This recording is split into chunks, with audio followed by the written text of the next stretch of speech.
Dragi gledalke, spoštovani gledalci, sem Bojan Požar, vi pa gledate najnovejšo Uro resnice. Danes bomo govorili o tem, kaj se dogaja na mednarodni sceni.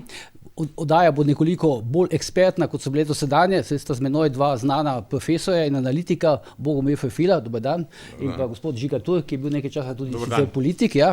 Zdaj, Bogo, s tabo bi začel. No?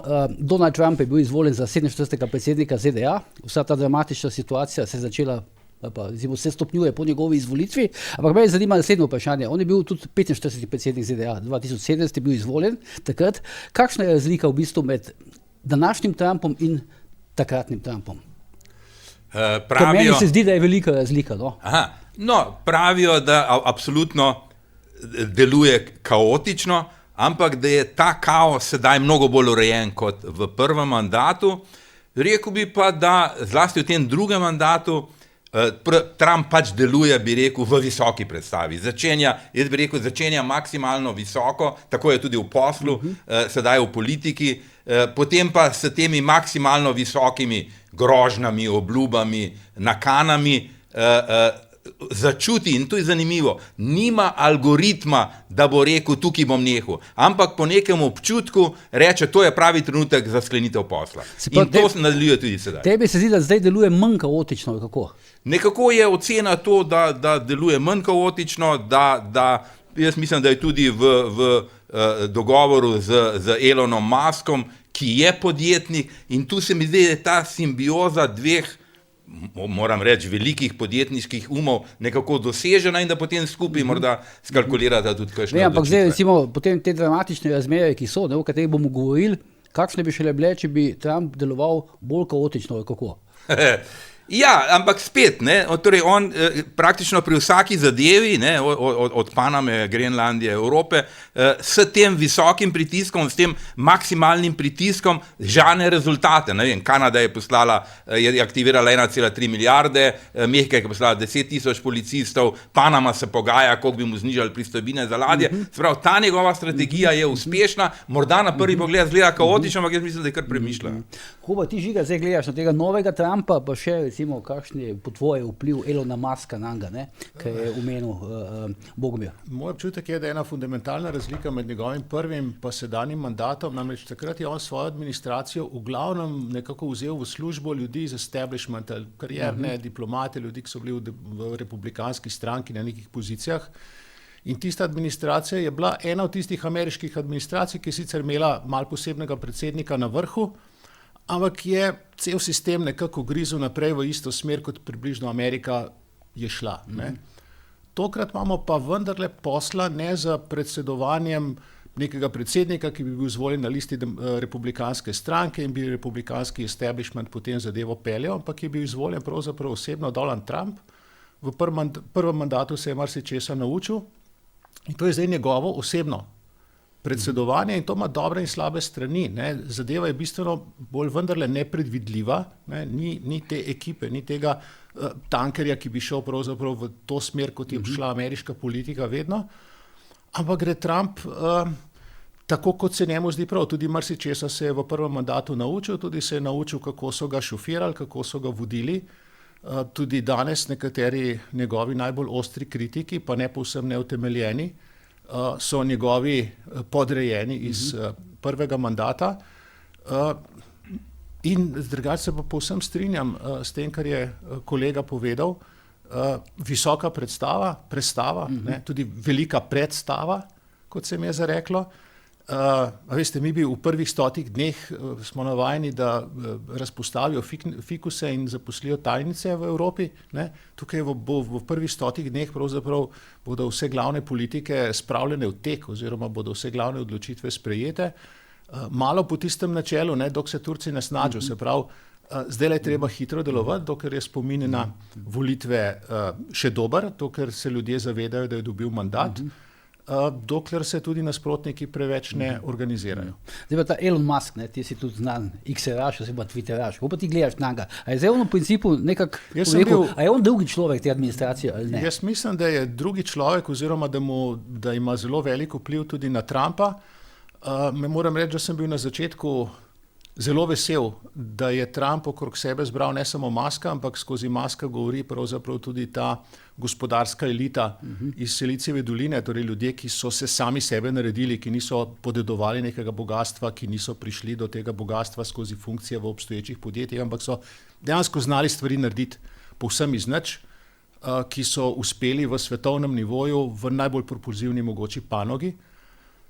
Imam pa zadnje čase občutek, ko berem, kaj Musk objavlja na X-u, da mu je ta bližina Sonca začela malo topiti krila, ali kako bi temu rekel. Skratka, pomika se v smeri nekih čudaških izjav, pretiravanj v zvezi z, ne vem, mnogimi področji, kot da bi želel kako bi rekel, ostati najbolj radikalen oziroma ostati tudi najbolj nekako zvest Trumpu.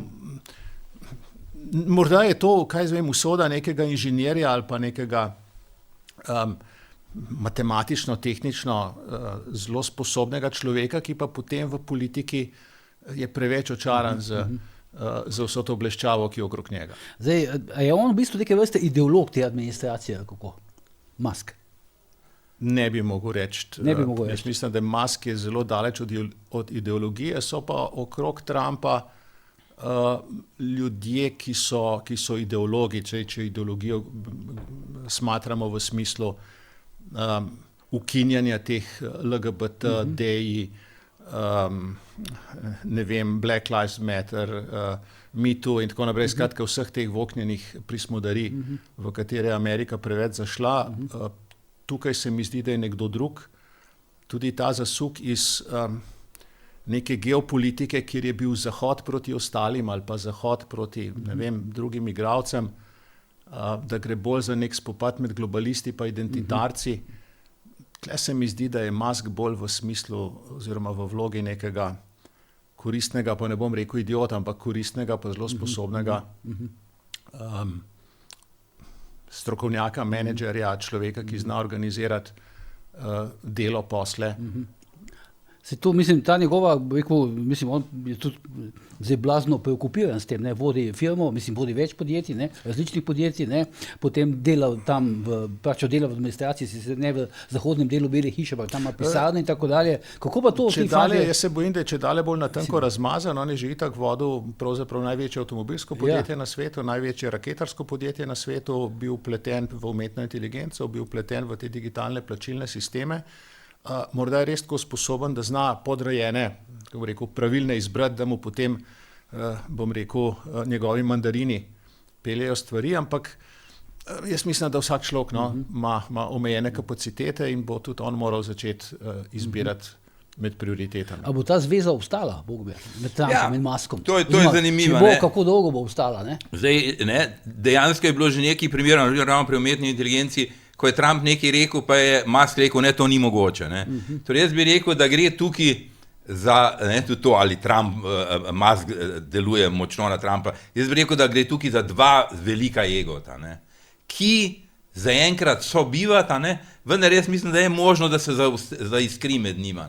Morda v pol leta, v letu, jaz bi tudi rekel, da kar je ta njegova doge naredila, v bistvu je, tudi pri USAID so bili uspešni, pri FBI-ju, CIA in drugih agencijah, jaz mislim, da se bo počasi začel zalomla, to bo šlo na sodišča, ko bom kad prišlo na sodišča, bo to mlelo, tako da tudi ta doge bo potem malce izgubila zagon in to je pravzaprav že, bi rekel, potencialna situacija, kjer se lahko zaiskri med Trumpom in Muskom. Čakaj, hočeš reči, da bo recimo, ne vem, da bodo neka razmerja med CIA in FBI-jem in predsednikom Trumpom prispela na sodišče, kako?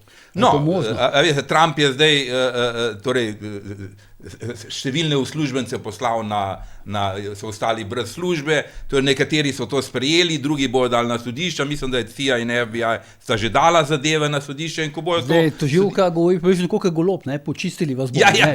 Tako, Podobno je za zaslojem, jaz sem videl. In to, ko bom kot prišlo na sodišče, veste, to se bom mlelo leta in leta. Trumpa, seveda, druga stvar je to, veste, Trump ima zdajle večino v obeh domovih kongresa.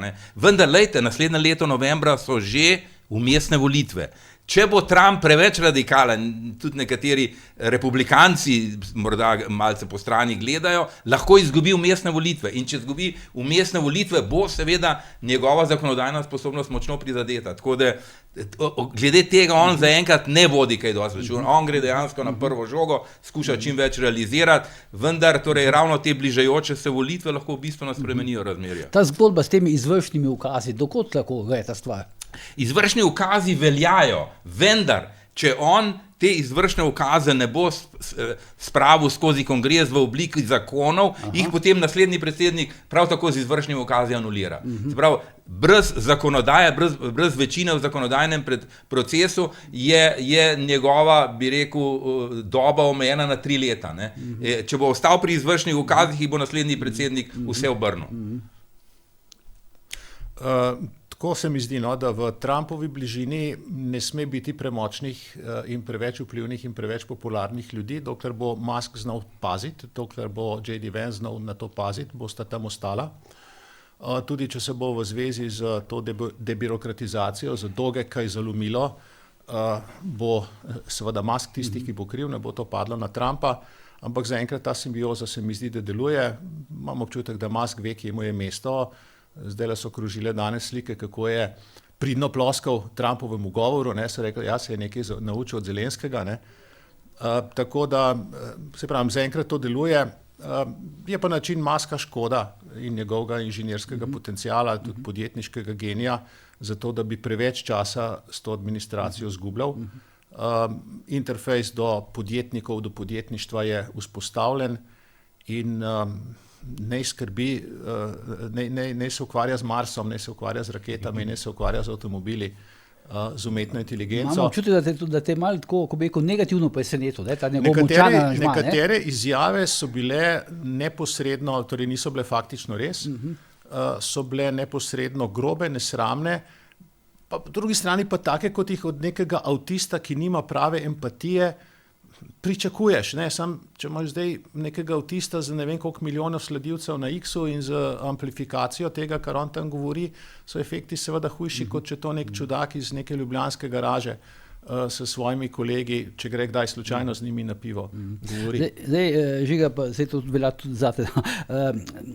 Musk je bil zdaj že nekaj časa skupaj z Trumpom, tudi je kampanjo na način delal skupaj, ampak zdaj potem pa ta prestop Bezosa recimo, pa Zuckerberga, ki pa niso bili skupaj s Trumpom. A je to zdaj plod, ne vem, njihove, kako rekel, poslovne odločitve, kakšnega strahu pred novo administracijo? Vsi so stali tam na inauguraciji, zdaj smo videli to. Ampak zadeva je tudi, kako bi rekel, zadeva je globja od tega, da so se pač šefi prišli pokloniti cesarju, ali kako bi temu rekel.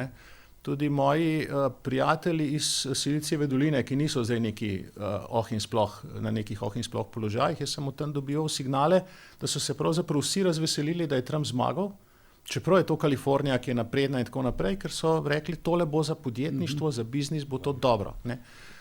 Tudi Amerika je začela recimo nekaj zapenjati okrog regulacije umetne inteligence in varnosti in da ne bo ta umetna inteligenca kaj narobe kakšnih lažnih novic in česa tacga širila. Trump je to vse z nekim izvršnim ukazom anuliral in so rekli, super, zdaj mi lahko tečemo, kolikor hitro lahko, tekmujemo s Kitajci, tekmujemo med seboj.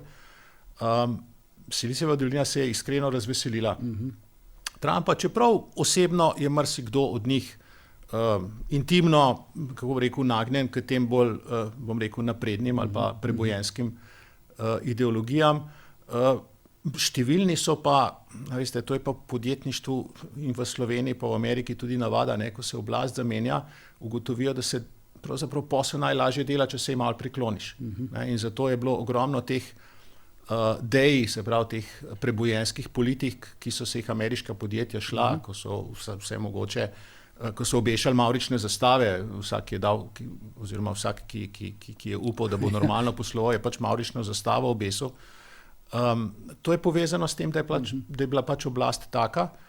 Na Kitajskem ima pa vsaka firma, ki hoče imeti mir, partijsko zastavo, nekje pa nekaj citatov od Xi Jinpinga v vhodni sali, pa imajo mir, pa lahko delajo.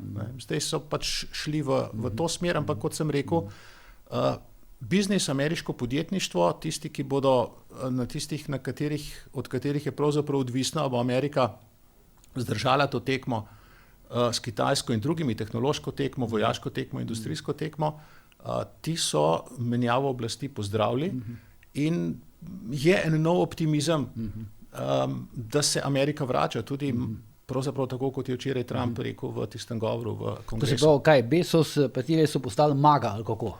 Niso postali maga, ampak so ugotovili, da se tukaj da delati in da se da pravzaprav lažje boljše dela, da so ambicije večje, da oni lahko nekaj teh ambicij pokrijejo. Dobro, zdaj predlagam, da glede tega, kaj kolega rekel, zdaj podjetništvo, jaz sem 20-30 let sem predaval javne finance in javna ekonomika. Ena bi rekel legitimna smer v redefiniciji javnih financ in javne ekonomike je prav vnos podjetniških načel. Tako da, če bi Musku uspel kaj od tega podjetništva vključiti v ameriško javno upravo, bi bil to velik korak naprej. Zdaj, seveda, tukaj treba pa ločiti dve stvari. Ena stvar je, bi rekel, podjetniška načela produktivnosti, ekonomičnosti, rentabilnosti, druga je pa to, kar zlasti počnejo, v Združenem kraljestvu, tega veliko, ko ti en del javne uprave ali pa en del državnega podjetja izključiš iz državnega lastništva in ga preneseš v privatne roke in ga organiziraš povsem kot podjetje. Se pravi, to je bolj, naprimer, izdajanje potnih listov. To bi pravzaprav lahko počne mesto Ljubljana, lahko pa ti to daš enemu privatnemu podjetniku, ki to počne pod ustrezno kontrolo. Se pravi, da se del javnega sektorja prenese v privatne roke. In tu je veliko rezerv v vsaki administraciji in zlasti tudi v ameriški. Si predstavljaš javne razpise pri nas, če bi zdaj dal ven javni razpis, recimo, kdo bo izdajal potne liste, to bi bilo... Ja, dobro, jaz sem kot primer povedal. Ampak Musk je recimo, mislim, da je odpustil 80% zaposlenih na X-u in zdaj tistih 20%, ki je ostalo, verjetno je tudi plača mečkan popravil, ampak je, kako bi rekel, ima X več storitev, več ponuja, boljše deluje, kot kdajkoli prej. Pa zdaj se bo to oglaševanje se bo verjetno vrnilo zdaj, Oglaševanje se bo seveda vrnilo, ker je treba pač se prikloniti, vse vemo, kako to gre. Ker tle je zanimivo to njegovo geslo, če ga se verjetno ga poznate. Pa tudi v Ameriki se morajo kaj oglaševalci priklanjajo, to kako? Da dobijo posel. Škodi ne. Ampak to njegovo geslo, kaj Musk pravi, moraš toliko odrezati v firmi, da potem, ko premisliš, 10% nazaj daš. Če nisi tega naredil, si premalo odrezal. Se pravi, on gre načeloma, gre v radikalne reze, pa pravi, če se pokazali pretirano, bomo pa malo popravili nazaj. Se pravi, ta radikalni rezi v nekem smislu so njegova strategija, zdaj deloma so se tudi učinkoviti. Malo spominja to na tisto pravilo, ko smučaš alpsko, koliko zaviješ vezi, jih naviješ, pa si nogo zlomaš, pa malo dviješ. Tako da no, ampak to je pri smučanju. Kjer lahko padeš, pri poslu je to drugače. Dobro, zdaj predlagam, da gremo en korak naprej, malo smo analizirali Trumpa, zdaj pa Muska zraven. Zdaj to srečanje, gremo to na Ukrajino, pa to, kar tudi Slovence nas zanima, pa tangira in tako dalje, bolj kot mogoče odpuščanje ljudi tam v ameriški javni upravi. To srečanje z Zelenskim, Zelenski, Muska ni bilo, Trump, Rubio in pa Vance, ti si videl ful na X-u, javno si veliko analiziral to srečanje, pa imel si mogoče celo malo drugačno mnenje od večine ljudi. Jaz nisem ful analiziral, analiziral si ful, Nisem ful analiziral. Nisem. Jaz sem, ne vem, to je bilo enkrat popoldne, gledam Twitter, pa so dobre novice prihajale, kako je... še vedno govoriš Twitter pa to, X. Po X-u se pripele, kako je pohvalil Zelenskega, kako je fajn, kako so Ukrajinci heroji, kako imajo fajn generale, kako so zavezani NATO, pa 5. členu, pa Poljski, pa Baltiku, pa da bodo še naprej Ukrajino podpirali, sem rekel, super, so malo obrnili Trumpa od teh njegovih predvolilnih obljub, da ga Ukrajina ne zanima. K tej podpori, potem ne vem, sem nekaj časa nisem gledal in potem je vse skupaj razpadlo. Potem sem šel gledati, kaj se je pa vendarle zgodilo, ker klima je bila dobra, bil je neko vzdušje prijateljsko oziroma poskušali so prikazati, imam občutek, cela zadeva bila organizirana za to, da pokažejo, da so nekako prijatelji spet oziroma da je vse v redu. Trump je rekel, da se ne spomnim, da je rekel, da je Zelenski diktator in take stvari. In potem sem šel gledati, kaj se je pravzaprav zgodilo in nisem mogel drugega, kot da sem rekel, da je tukaj Zelenski sam sebi jamo skopal. Sej lahko bi potem rekli, da sta ga Vance pa Trump mečkano v to jamo tudi porinila, oziroma ga bi lahko potegnila nazaj, pa ga nista. Ampak se je spuščal v neke debate in je odpiral neke spore, za katere ni bilo nobene potrebe, da se zgodijo na odprti sceni, razen če je bila, pravzaprav, če je bil njegov namen minirati, namen Zelenskega zminirati Trumpova mirovna prizadevanja oziroma to, kar on tipa s Putinoma bi se dalo tukaj kakšen mir doseči ali ne. Drugače je z tega, druga možna razlaga je pač njegova neizkušenost oziroma kako bi rekel, nediplomatskost, morda Zelenskega, morda neznanja.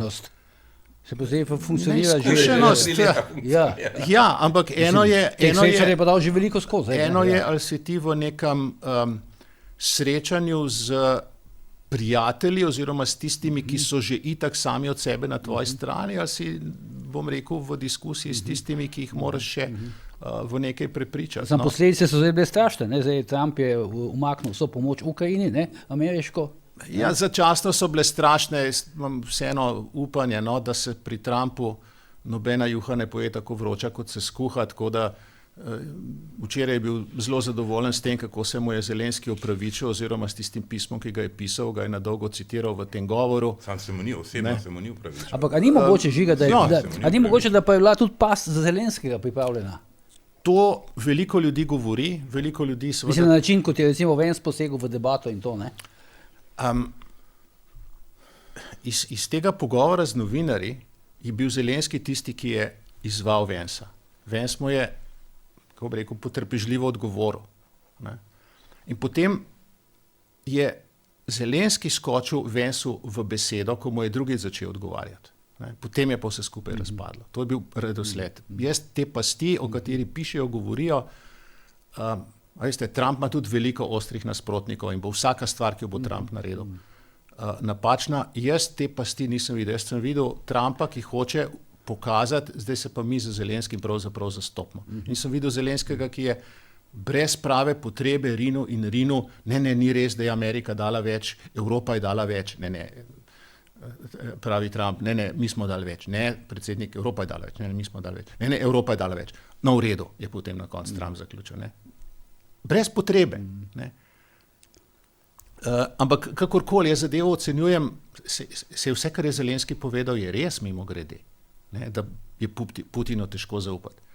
Ampak končni efekt je bil, da iz nekega dogodka, iz katerega bi lahko išlo, zdaj pa Amerika podpira Zelenskega, podpira Ukrajino, smo na isti strani, Evropa, Amerika, Ukrajina in tako naprej, je bila novica, torej dobesedno šampance so odpirali. Aleksandar Dugin je napisal na X ali na Substack, je napisal, z Ukrajino je konec, ko je to poslušal. In tega sem bil jaz žalosten, tega sem bil jaz razočaran. Kogarkoli zdaj skoraj da srečaš, pa se z njim pogovarjaš, pravi, da bo Zelenski mogel oditi, da bo na koncu pač se zgodilo to, da bo on dejansko mogel oditi. Ampak izvoli. Ja, lejte, jaz nimam dobrega mnenja o Zelenskem. Fant ima zadnjo podporo, ker sem videl, ima 17% podporo v Ukrajini. Zadnjič sem videl ankete, je imel 44%. Ja, to sem tudi na Kyiv Post sem videl, je imel 63 sam. 44 je imel, pa daleč za njim so imeli drugi. Jaz mislim, da bi vseeno, da bi na volitvah gladko zgubil. Zgubil? Ja, da ne bi več. Zaradi tega tudi po mojem noče volitev. Zdaj jaz ne vem, jaz sem bolj pristaš te druge teorije, da je bil... Običajno, zdaj, Bog bi med vojnami ni volitev, ne? Ampak pravim, če bi volitve bile, ne verjamem, da bi zmagal, ker koncev, jaz še vedno mislim, da je, a veste, Zelenski je seveda deloma odgovoren za napad Rusije na Ukrajino. Torej, on je, Evropa je glede manjšin zelo, bi rekel, pazljiva, ampak pač dejstvo je, da je v Ukrajini je približno 18% prebivalcev predstavlja ruska manjšina in Zelenski je ukazal napad na to manjšino in če ne bi Rusija intervenirala, bi to manjšino zbrisala. Tako da hočem reči, tukaj njegova krivda za ta napad deloma obstoji. In zdaj tisto, kaj je, jaz sem imel bolj občutek, da je vseeno Vance nekako začel ta napad na Zelenskega, ki ga je, po mojem mnenju, Zelenski zaslužil. A veste, vi morate vedeti, da je Zelenski bi rekel, se pritožil kongresu, da se Trump vmešava v vodenje Ukrajine in je začel kongres impeachment proti Trumpu. Trump tega sigurno ni pozabil. Potem že prej ga je nasadila Ukrajina, še ko je bil Trump v boju s Hillary Clinton, ko mu je Clintonova očitala neko pijančevanje v Moskvi. Zaprav, on ima to zamero do Ukrajine, tudi naprimer takrat, ko je on prišel prvič do Trumpa in mu je Trump dal orožje, ki mu ga Biden ni dal. Kaj je naredil Zelenski? Šel je propagirati za demokratsko stranko v Ameriki. In seveda Trump je imel to v spominu. Tako da jaz mislim, da sta mu nastavila in po eni strani, jaz mislim, da sta mu malce izprašila hlače, kar je po mojem mnenju prav. Po drugi strani pa seveda, Trump je to deloma napeljal vodo na to svoje prepričanje, da je vojno z Ukrajino, med Rusijo in Ukrajino treba končati, in to je napadlo s tem ponižanjem Zelenskega. Ampak ta zgodba, tam ti si verjetno videl, pa verjetno tudi ti, Bogo, pojavila se ena fotografija na X-u, ki je dosegla, mislim, da že takrat pred dnevi čez 30 milijonov ogledov, Putin, ki pelje ne psa na vrvici, ampak Trumpa, ki teče za njim. In te govorice o tem, da je prišel neke vrste Trump v rokah Putina, da ga Putin drži z nekimi fotografijami, filmi nekega nočnega življenja v Moskvi in tako dalje. Je to realno, je to možno? Kako?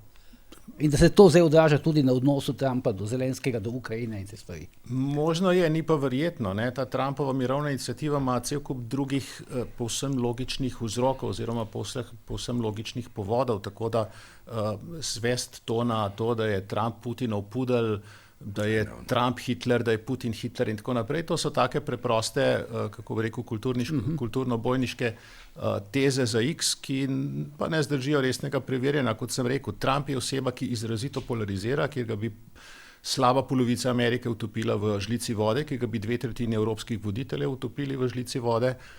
Jaz mislim, da kakršenkoli mirovni plan za Ukrajino bo on naredil, za nekatere ne bo dovolj dobra, ne bo dovolj dober. Po drugi strani je pa Zelenski pa en heroj tega, bom rekel, ukrajinskega boja za svetlovo, za svobodo. Jaz edino tega se ne bi strinjal, da je Zelenski kriv za napad Rusije, mogoče je to pretrda beseda, ampak se je pa tudi na tem pogovoru v ovalni pisarni pokazalo, da je nekak konflikten človek, da ne išče miru, da ne pomirja situacije, ampak je rinil v razlike. In potem dejansko, jaz sem se potem mečkano manj čudil, da je do takih napetosti med Ukrajino in Rusijo prišlo, in pa seveda čisto jasno, kdo je tukaj žrtev in kdo je agresor. Zdaj so se pa popolnoma zaostrili, mislim, odnosi med Trumpom in Evropo, Evropsko unijo, ali pa evropskimi državami, Tle se mi zdi, da je pa, kako rekel, ena Trumpova značajska lastnost, ki jo je treba vzeti v zakup, Trumpu je treba božati ego, če hočeš pri njem kaj doseči. Jaz mislim, da si politika želi pri njem kaj doseči in tisti, ki hoče pri njem kaj doseči, mu božajo ego. Putin mu ga lepo boža pod dlaki in bo nekaj dosegel.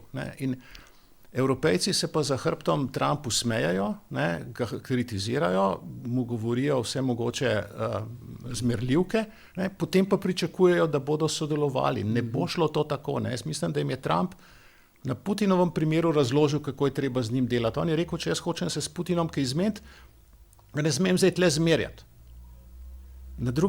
Po drugi strani to pomeni, če se hočete vi, Evropejci, z mano kaj izmeniti. Me ne smete za hrbtom zmerjati.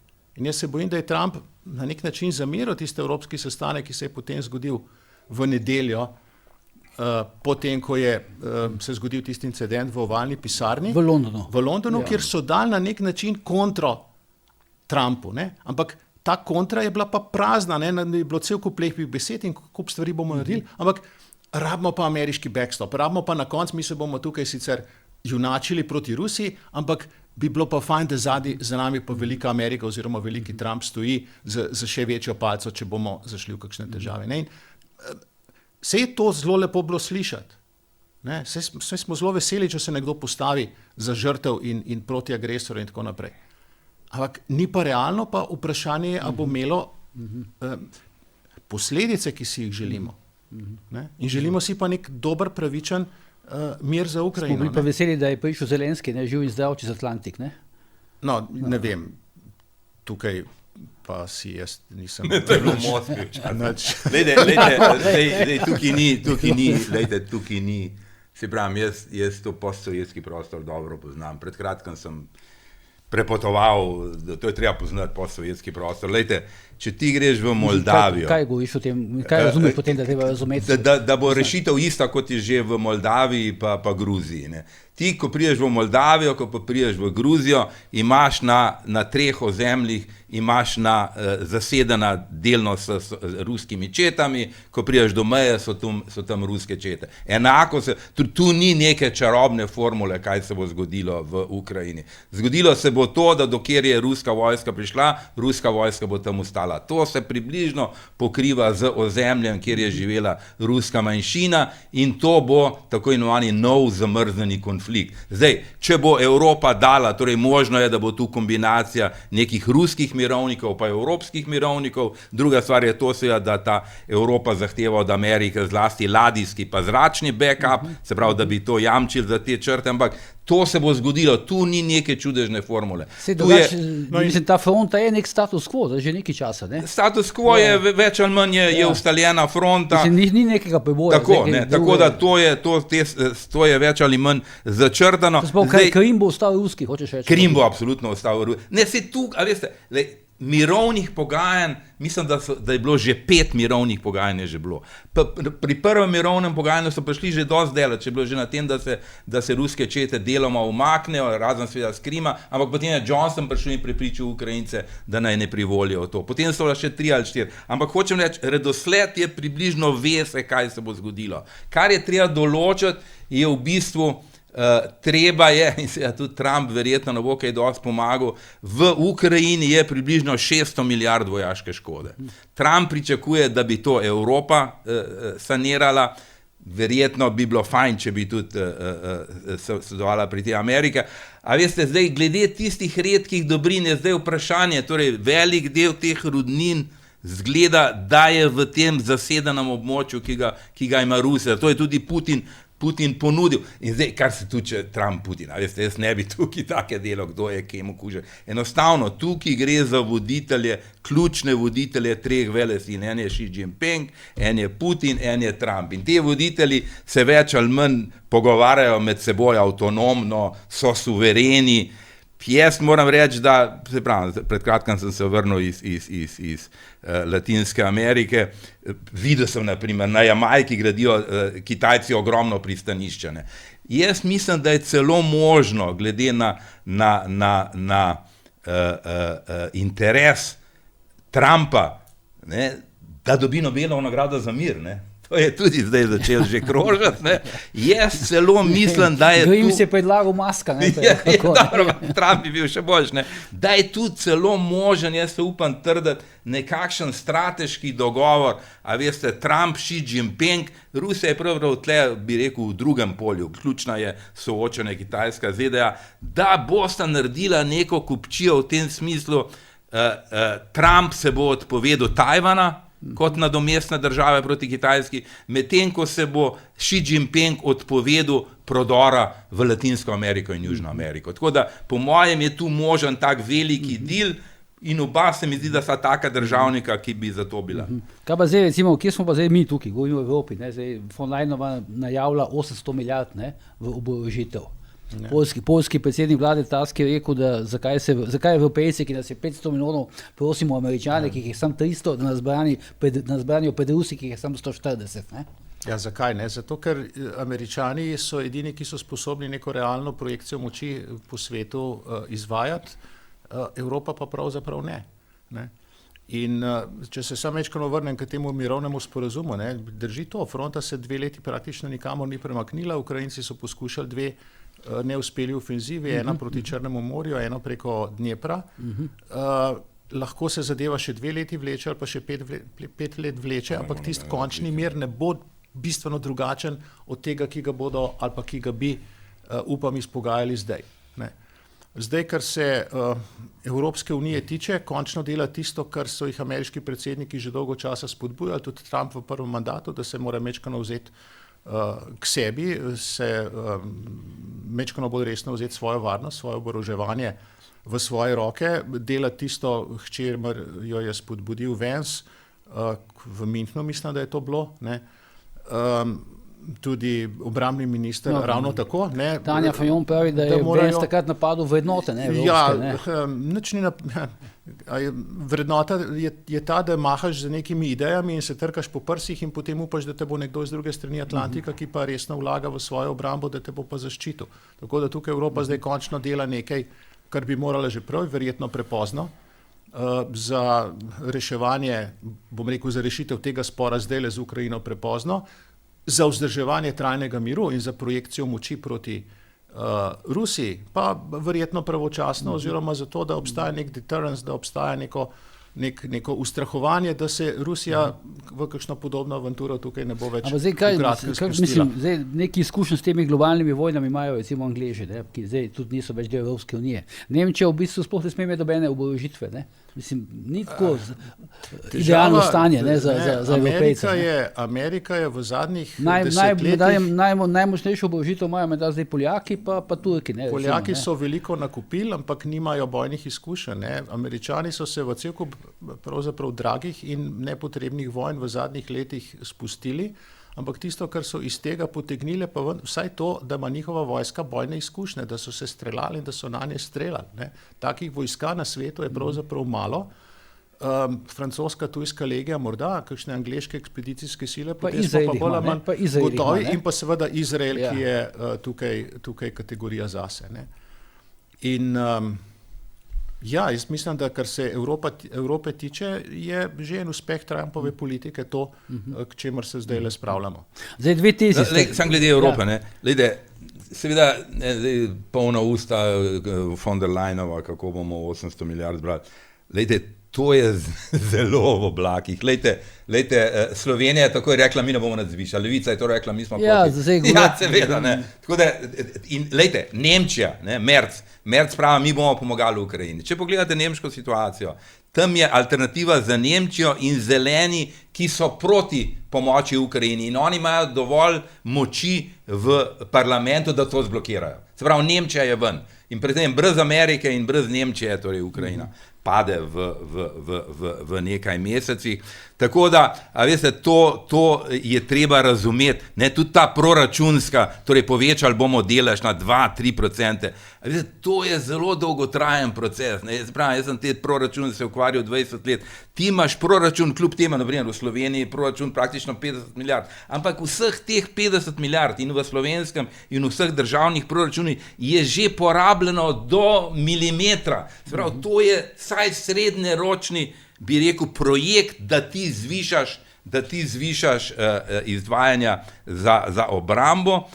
Čeprav, a veste, tukaj pa ena temeljna stvar, ne, ki jaz jo majčkeno drugače gledam. Lejte, to, da je Amerika prisotna v Evropi in to, da je Amerika, jaz sem dolgo časa že bil tudi na Japonskem, ne, da je Amerika prisotna v Južni Koreji in na Japonskem. To je oni tudi od Južne Koreje pa Japonske pravi, premalo da splačujete, mi vas varujemo. Japonski so celo rekli, vi ste zaradi tega uspeli, ker vam ni treba izdatke za varnost dajati. Ne. Sam po drugi strani je pa prisotnost Amerike, Evropi in Japonski pravzaprav neka garancija, da če bi prišlo do jedrske vojne, ne, in tu je ta teorija 2 jedrskih udarov, ne, da bi, če bi prvi jedrski udar dobila Japonska ali pa Evropa, bi se ga s tem rešila Amerika in bi Amerika lahko vrnila jedrski napad, bodi si na Rusijo, kajti seveda moramo vedeti, da Kitajska, jaz sem gledal te kitajske strategije razvojne, Kitajska ima načrt, da približno 3 desetletja od sedaj naprej še vedno drži, jaz bi rekel, nekako sklonjeno glavo. Torej, da se ne postavlja v ospredje kot supersila, ampak oni pravijo, 30 let rabimo, da postanemo prvovrstna vojaška civilizacija. Od zdaj naprej. Se pravi, oni to planirajo 30 let, se pravi, oni to gledajo na dolgi rok. Ne? Tako da v bistvu glavna alternativa je Rusija in če bi prišlo do atomske vojne, ne, je seveda korist za Ameriko, da Rusi udarijo bodisi v Evropo, na Japonsko eventualno, ne, ker je potem torej Amerika tista, ki potem z drugim jedrskim udarom vrne, bi rekel, ta. Zdaj, ko govoriš o tej vojni, no, to je zdaj neka teza, ne, da smo na pragu vojne. Eni govorijo celo 2-3 leta, ko bo vojna. In druga teza, da NATO praktično ni več. Ne. No, ampak s tem, ko se je, tako razmišljam, ne, s tem, ko se je Amerika nekako postavila na rob ali pa ko se je postavila nekako v vlogo nekega neutralnega posrednika, ko ne pusti več, da bi se drugi za njo skrivali, se je verjetnost neke globalne jedrske vojne, neke globalne jedrske kataklizme bistveno zmanjšala. Ampak se je pa na ta račun zelo povečala možnost, da pride do neke oranž-lokalne vojne med Evropo in Rusijo za Ukrajino. Tako kot evropska retorika, torej v smer, v kakršno evropska retorika gre. Mislim, da so pa to v glavnem samo besede, tako da tudi do tega ne bo prišlo, če bodo ljudje kolikor toliko modri. Hočeš reči, da Evropejci hujskajo, ali kako, k vojni? Bojim se scenarija, ko bi Evropa rekla, preden bi bil sklenjen mir, preden bi imeli mirovni sporazum, zdaj bomo pa mi poslali angleške vojake, recimo, da se borijo v Ukrajino. Ne? In potem bi počasi zadeva drsela v vojno, tako kot smo v Prvo svetovno vojno pravzaprav. Kaj pa je zdaj z NATO-om? Veste, da bi Evropa nadomestila ZDA tukaj. Vi morate vedeti, patrioti, himarsi, Starlinkov sistem, brez tega Ukrajinci nimajo kaj. Ne? In to je vse ameriški. Rekel sem, da je zblokirana pravzaprav Nemčija tudi, tako da jaz absolutno mislim, da seveda Evropa, tudi če da iskreno pomoč Ukrajini, ampak kot sem že rekel, to na hitro ni nič od tega, to morda v nekaj letih ne more parirati. Torej moja teza, in to sem povedal že v prvi dan invazije, mislim, da se zdaj vrti na Facebooku to ves čas, ker sem pravilno napovedal, torej da Rusija vojne na svoji meji ne more izgubiti. Rusija je izredla izjemno, to je neka sposobnost, te Rusije, v bistvu je ponovila tisto zgodbo iz druge svetovne vojne. Ne. Torej, absolutno je preuredila svojo industrijo na vojaške temelje. Ne. In sedaj imaš ti produkcijo, kljub temu, da NATO podpira Ukrajino podpira skupaj z NATO, 30-40 držav. Razmerje med proizvedeno vojaško tehnologijo, municijo, oklepniki, tanki je 5:1 v korist Rusije. Se pravi, tu Rusije na njeni meji ni mogoče, druga stvar je v Siriji, ampak na njeni meji jo ni mogoče premagati. V Siriji so hitro izgubili, ne? V Siriji so vsjali. To mi zve, a zdaj NATO je še imamo NATO ali nimamo NATO? Formalno ga še imamo. Ja, formalno ga še imamo, to vem, ja. No, jaz sem mnenja, kot sem že prej rekel, ne, da je tudi to Trumpova poza, ne, začenja visoka, skuša prepričati, da Evropa kupuje čim več ameriškega plina in ameriške nafte, ki sicer bankrotira Nemčijo, kajti cena je 7:1 v primerjavi z ruskim plinom pa ruskim. In jaz mislim, da bo oni izpogajal nek deal, da bo tudi Rusija lahko prodajala plin in nafto še naprej Evropi, ampak da se bojo dogovorili, da bo en del šel za obnovo te škode v Ukrajini, rekel sem približno 600 milijard te škode, tako da jaz absolutno torej smatram, da mora biti Ukrajina in Evropa prisotna pri teh mirovnih pogajanjih, ampak glavno besedo bosta seveda imela Putin. Se pa vse je trgovanje, kako? Ja, skušala bosta pa nek deal narediti, ne, da bo, veste, Rusija bo sigurno zahtevala ukinitev sankcij, ne, proti Rusiji, zahtevala bo več prodaje nafte in plina Evropi, Trump bo zahteval sodelovanje pri obnovi Ukrajine, tako da nek deal bo potem in Putin bo kot politik preživel, ne? Ne bo poslan v Haag, ne? Putin bo ta dogovor lahko prikazal kot svojo zmago, oziroma bodo zmanjšali tiste prvotne načrte, ki so jih v resnici z Ukrajino imeli. Mi smo si pravzaprav želeli samo to. Ničega ne bo preganjal pred sedišče, kako? Mednarodnim sediščem v Haagu. Da ni realno, čeprav, če bo kam potoval, ne bo kamorkoli. No, pa seveda, jasno, on se bo hvalil s tem, jaz sem zavzel ozemlje ruske manjšine, ne? In to je nov zamrznjeni konflikt. In seveda vsaka stran bo skušala prikazati to zmago, ampak to je vedno. No, pa 5 minut imamo še do konca, no nekaj me še vsem zanima, zdaj pač, da še malo upletem to Slovenijo oziroma slovensko sceno, zdaj zanimivi komentarji so se zdaj pojavili po tem spopadu med Zelenskim in pa Trumpom v Beli hiši, ne, desnica ima zdaj tako, rekel, malo mešane poglede, vidim, ne, levica tudi, ne, ker zdaj ne veš, so za Trumpa, niso za Trumpa. Žiga, kaj se zdaj pravzaprav dogaja? Janša je tiho, ne? Jaz mislim, da Janša je tiho je zunanja ministrica, bolj ali manj tiho je Golob, Nataša Pirc Musar se je nekaj oglasila, pa je takoj dobila porcijo od Trumpovega diplomata, ne? Jaz mislim, da se moramo navaditi, ne, oziroma da so stvari bolj komplicirane kot to, da ima eden vedno vse prav in drugi ima vedno vse narobe. Ne. Stvari niso črno-bele, so sivo-bele.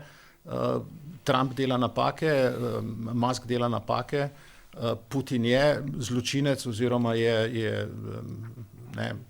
vdrl v suvereno državo.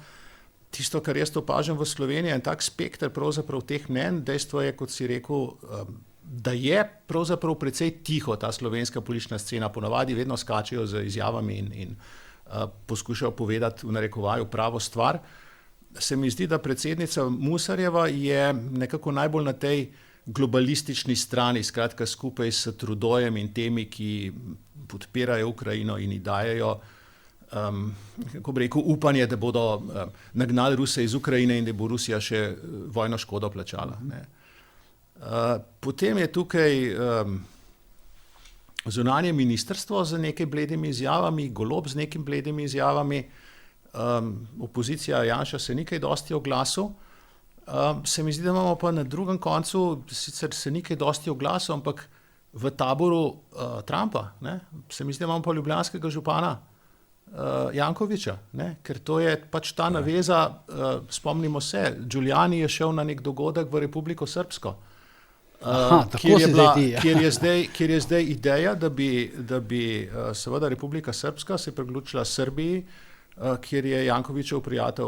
Skratka, to je ta os, ne, in če jaz tako pogledam, ne, najbolj naraven prijatelj, s katerim bi se Trump v Sloveniji najhitreje dobro zastopil. Jaz imam občutek, da je to Zoran Janković.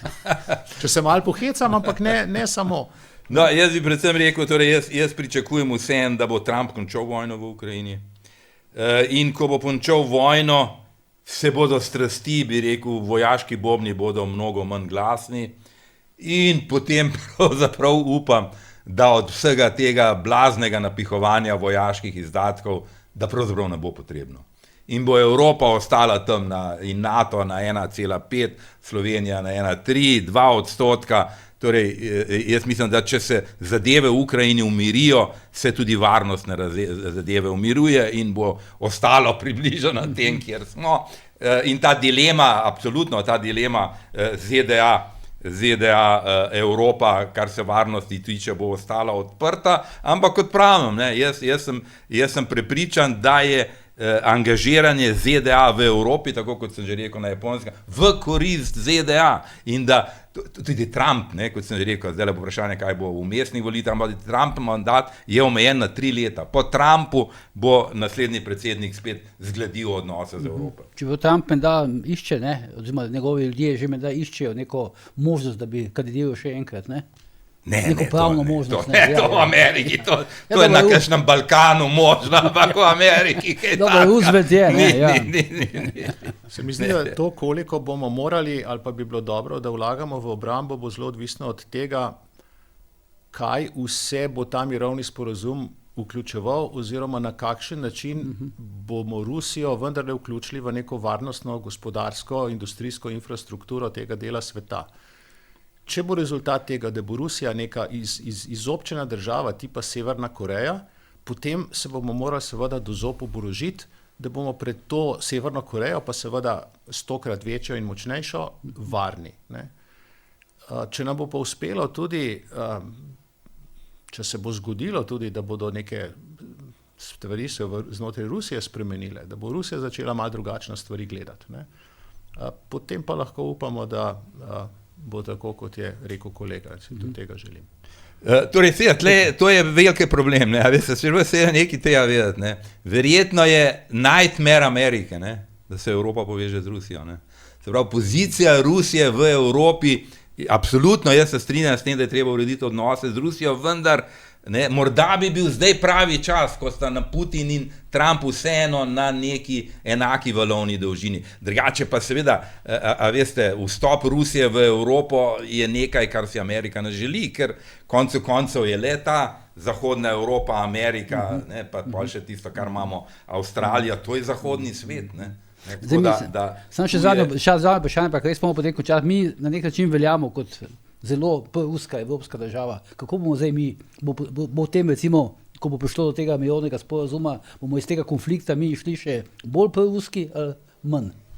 No, sej, ta proruskost se kaže v tej medlosti izjav, se kaže tudi v tem, da sicer se včasih trkamo po prsti, kako je treba Ukrajini pomagati, pa smo javno rekli, da z orožjem pa ne bomo več pomagali. Skratka, smo na nivoju tiste Obame, ki je pošiljal odeje v Ukrajino, Trump je pa takrat pošiljal javeline, to se pravi izstrelke oziroma rakete. Ne.